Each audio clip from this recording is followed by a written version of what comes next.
लेकिन उसके कारण, पत्नी हत्याने के कारण, जानते हो क्या हुआ?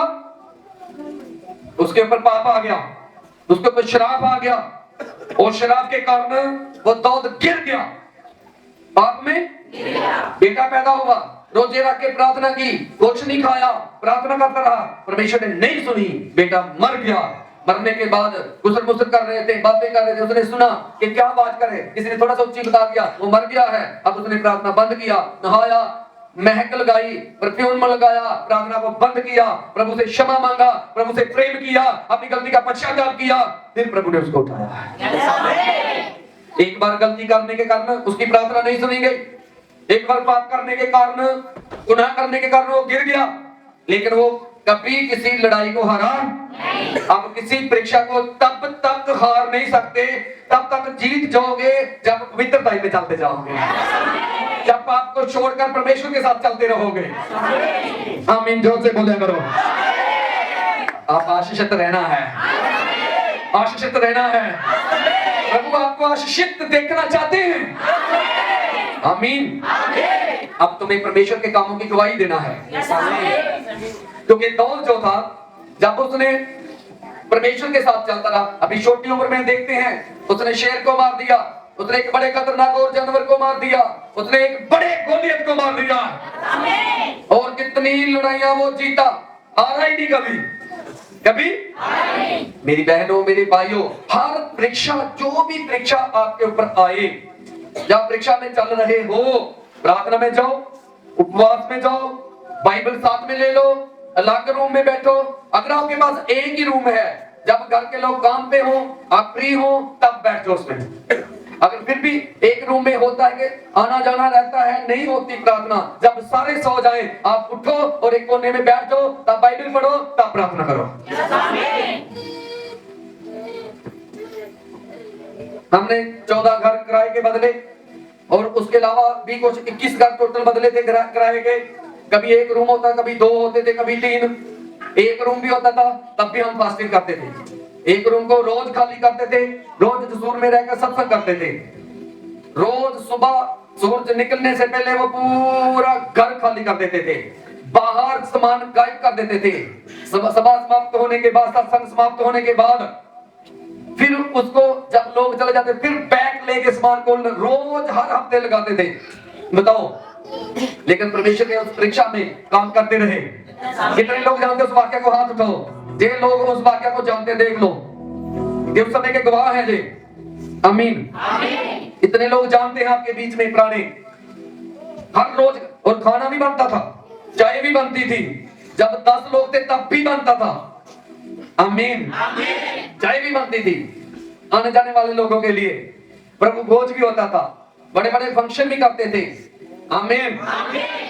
जब हमने शुरू किया था करीब 30 साल पहले, तब मैं और पास्टर मैनुअल 2 भाई थे, हम दोनों मिलकर दोनों ही प्रार्थना करते थे।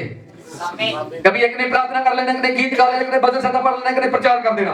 हम एक दूसरे को प्रचार करते हैं, भाई खड़े होना है, भाई प्रार्थना करना है, शुभ समाचार देना है, गवाही देना है, और हम अपने चारों ओर दूतों की फौज को देखते थे, बड़ी भीड़ को देखते थे, एक बड़े दर्शन को देखते थे। आमीन। अब वो दूत सामर्थ के साथ कलीसिया में घूमते रहते हैं। अब मैंने कहा ना, दूतों के साथ आप रहोगे, बहुत सारे लोग सपने देखेंगे, दर्शन देखेंगे, सपने में सुबह उठेंगे, चंगे हो जाएंगे, आप अपनी बीमारियों से हील हो जाएंगे, चंगे हो जाएंगे, फ्री हो जाएंगे, आशीषित हो जाएंगे, आशीषित रहेंगे, बड़े कामों को देखेंगे। Hallelujah, hallelujah. क्या आप उन बातों को देख रहे हो? आपको प्रभु यीशु मसीह आशीषित देखना चाहते हैं, बड़ी ब्लेसिंग के साथ देखना चाहते हैं यीशु मसीह आपको। अब क्या करना है? इसलिए दाऊद जो था, जीतता था हर परीक्षा में। कई लोग सोचते होंगे अब इतना है तो कैसे कर पाते हैं? अभी वैसी स्पीड मेरी उससे भी ज्यादा है, उससे भी, क्योंकि वो जुनून, वो आत्मा की तैयारी, वो अभिषेक, अब तुम्हें गवाही देना है। लोगों को क्या करना है? मुझे मालूम है आपने बहुत लोगों को गवाही दिया था, इसलिए इतने लोग आए 25 को, बहुत लोगों ने बात किया होगा। आमीन। और कई और कामों ने काम किया होगा, इन चीजों ने काम किया होगा और भी। Hallelujah, praise the Lord. अब वो दाऊद ने जब गोलियत को मारा, उस इलाके में वो बड़ी गवाही फैल गई। गोलियत जिसको कोई नहीं हरा सकता था, जिससे सब लोग डरते थे, एक छोटे लड़के ने एक पत्थर से उसको हरा दिया। आपकी एक छोटी सी प्रार्थना जयवंत हो जाएगी, हर परीक्षा से आप जीत जाएंगे। आमीन, हालेलुया। आपको क्या करना है? हर परीक्षा में करना क्या? स्थिर रहना है आपको। हर परीक्षा में बोलो, मुझे स्थिर रहना है। हर परीक्षा में मुझे स्थिर रहना है। मेरी बहनों और भाइयों, अपनी आत्मा को ना बचाओ। तुम्हारा आत्मा बुझे ना, तुम्हारा आत्मा जगता रहे। आत्मिक बने रहो, आत्मिक सोचो, आत्मिक बोलो, आत्मिक काम करो, आत्मिक दृष्टि को बनाओ आप लोग। हालेलुया। तुम अपने कामों को परमेश्वर के आत्मा के अनुसार करना है, विश्वास के साथ करना है, बड़ी गवाही देना है।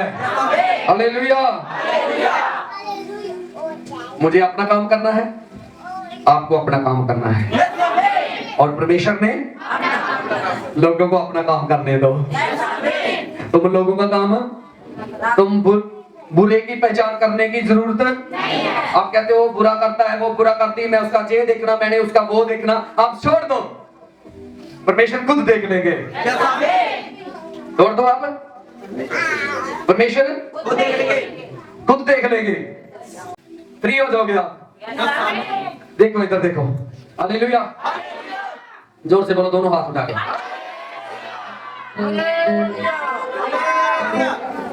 आप वो सोचना क्या कर दो, बंद कर दो, स्टॉप कर दो, अपना काम करो। आपका काम गवाही देना, प्रार्थना करना, सेवा करना, स्तुति करना। प्रेरितों के काम 2 अध्याय में लिखा, जो वे मंडली एक मन थी, 3000 के लगभग लोगों ने बपतिस्मा लिया। वो इकट्ठे रहते थे, संगति करते थे, शिक्षा लेते थे, प्रार्थना करते थे, रोटी खाते थे, स्तुति करते थे परमेश्वर की। आप अपना काम करो, लोगों को अपना काम करने दो, परमेश्वर अपना काम करेगा।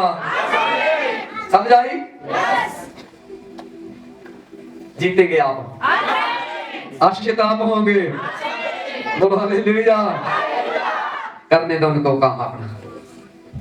आप जानते हो, इधर सुनो, पाप करने के बाद उम्र घट जाती है, पाप के बाद मनुष्य गिर जाता है, पाप के कारण उम्र कम हो जाती है। अगर पाप नहीं करोगे तो आपकी आयु लंबी हो जाएगी। अगर माफ कर दोगे तो आपकी आयु जो है, उम्र जो है, वो अनंत होगी। अगर पाप नहीं करोगे तो हर परीक्षा से आप पास होगे। जहां पाप किया वहां आप गिर गए और उम्र के दिन भी कम कर लिए आपने, फिर प्रार्थना नहीं हो चलेगी। हालेलुया। पाप के कारण उम्र, पहले जानते थे वो जो नबी थे आदम, उसके बाद जो आगे नबी आए, अब्राहम, इसहाक, याकूब, वो कई 100 साल, 900 साल, 800 साल, 700 साल, 600 साल, 120 साल, अब 100 साल, 80 हो गए, 70 हो गए, अब कितने हो गए? कम होते जाकर रहेंगे। क्यों कम होते जा रहे हो साल? पाप के कारण। वजह क्या है? आप छोड़ दो, आप जियो, आशीष के साथ जियो। हालेलुया। अब उम्र, बंदे की लेंथ भी कम होती जा रही है, हाइट भी, बंदा क्या होता जा रहा है? ये पाप का कारण है जी। अब उतनी जगह भी नहीं, उतनी जमीन भी नहीं, सृष्टि बढ़ती जा रही है तेजी से। इसलिए पहले से ही परमेश्वर ने कह दिया, मैं तुम्हें लेने आऊंगा, तुम तैयार रहना। जब तुम पृथ्वी पे रहोगे तो मैं तुम्हारे साथ रहूंगा। आप विश्वास करते हैं?